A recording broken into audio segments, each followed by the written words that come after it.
আমার বাসার একটা কর্নার খালি আছে, মানে ফ্যামিলি লিভিং রুমের জন্য এক সেট সোফা প্রয়োজন।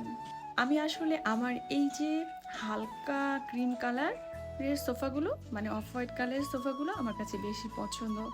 কিন্তু আমার বাসার যে জায়গাতে সোফা বসাবো সেখানে এই সোফা সেটগুলো হবে না, মনে হচ্ছে একটু বেশি বড় হয়ে যাবে। আমি মহা চিন্তায় পড়ে গেছি, কিন্তু আমার এই অফ হোয়াইট কালারের সোফাগুলোই বেশি পছন্দ। আমি আসলে খুঁজতেছি ন্যারো শেপের, মানে স্লিম সিটের সোফাগুলো, কিছুতেই মেলাতে পারছিলাম না। অবশেষে বহু ঘোরাঘুরির পর এক সেট সোফা আমি মেলাতে পেরেছি, কিন্তু কালার মেলাতে পারি নাই। যাই হোক, সোফা কেনা কিন্তু শেষ। অনেক বেশি ক্ষুধার্ত ছিলাম, পাশে একটা বিরিয়ানির দোকানে গিয়ে খেতে বসে যাই। আমি এখানে অর্ডার করেছিলাম মোরগ পোলাও। আর এই যে আমি এত এত ডিম খাই, তারপরেও দেখেন এই যে মোরগ পোলাওয়ের সাথে এই যে ডিমটা দেখতে পাচ্ছেন, এটা দেখলে কেন জানি আমার অনেক বেশি ভালো লাগে, অনেক বেশি আমি খুশি হয়ে যাই।